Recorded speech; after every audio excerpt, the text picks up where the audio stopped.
Ciao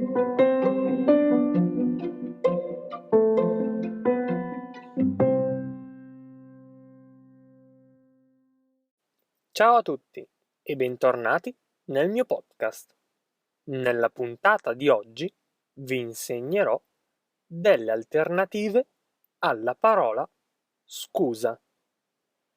In italiano esistono diversi modi per esprimere le proprie scuse verso qualcuno per qualcosa che si è commesso. Tutte le alternative che sentirete nel corso di questa puntata ve le riporterò nella descrizione. Dateci un'occhiata.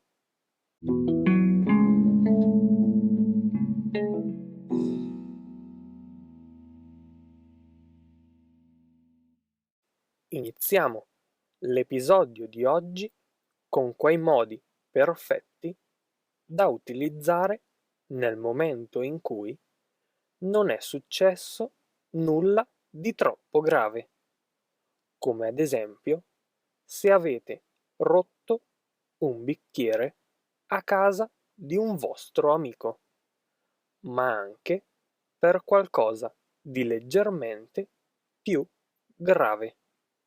Per esempio, se avete dimenticato di avvertire che avreste fatto tardi a un appuntamento. Sentiamo un esempio. Perdonami, ho fatto tardi all'appuntamento perché ho perso il treno. Un'altra alternativa potrebbe essere: non avrei dovuto farlo. Fate attenzione però, perché questa alternativa potrebbe non avere l'effetto sperato. Alcuni italiani potrebbero rispondervi: allora avresti dovuto pensarci meglio. Tuttavia, se la persona che avete di fronte è ragionevole, sono sicuro che accetterà comunque le vostre scuse. Esempio: mi dispiace di aver ignorato i tuoi consigli. Non avrei dovuto farlo.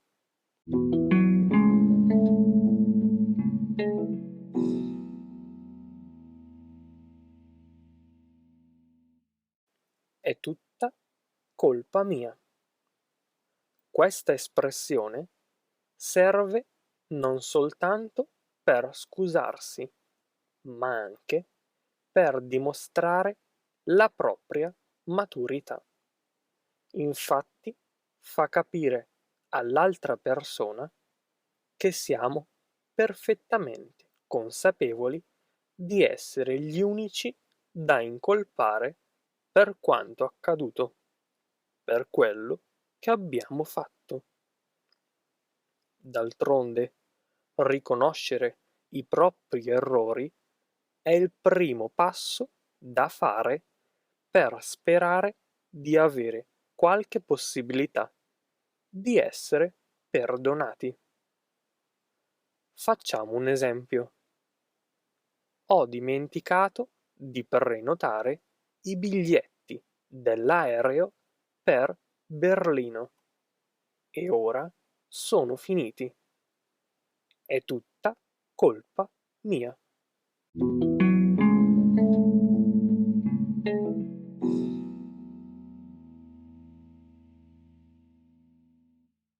Altra alternativa.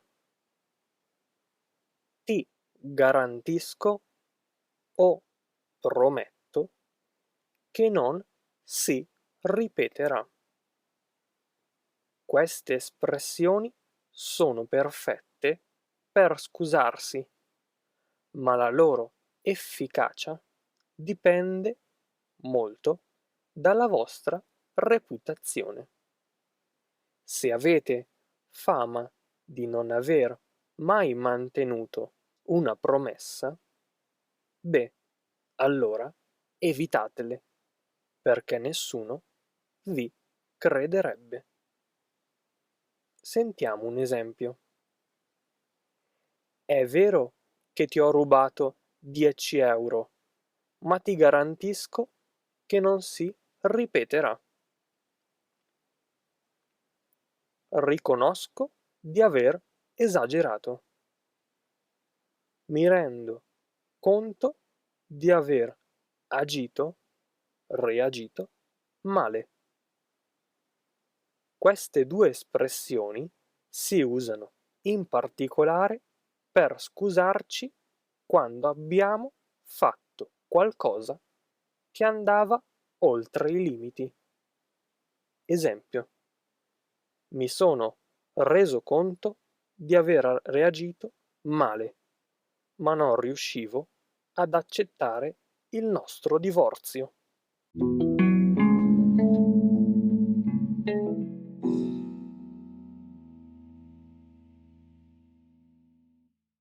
Un'altra alternativa può essere: come posso rimediare?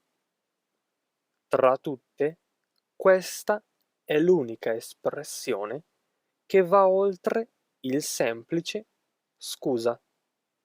Sta letteralmente dicendo: ok, ho sbagliato, ma voglio dimostrarti quanto io sia pentito, facendo qualcosa per te.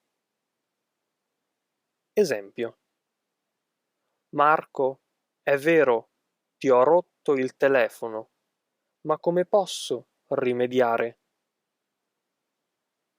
Infine, quando siamo in un contesto un po' più formale, magari di fronte al nostro capo, se commettiamo un errore, possiamo scusarci dicendo: sono mortificato, mortificata per l'accaduto, o addirittura sono amareggiato, amareggiata per l'accaduto. Questi aggettivi sono molto forti e testimoniano il nostro essere profondamente tristi per quello che abbiamo fatto. Oppure potete usare l'espressione: mi assumo tutte le mie responsabilità. Questa è un po' la versione formale di è colpa mia.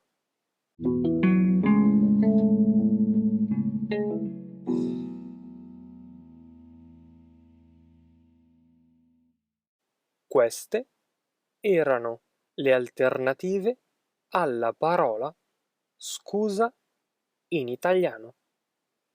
Se avete qualche domanda o dubbio riguardo l'argomento di oggi, non esitate a mandarmi un messaggio su HelloTalk.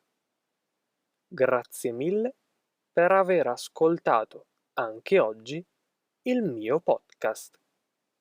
Iscrivetevi e attivate la campanella, così da non perdervi nessun episodio.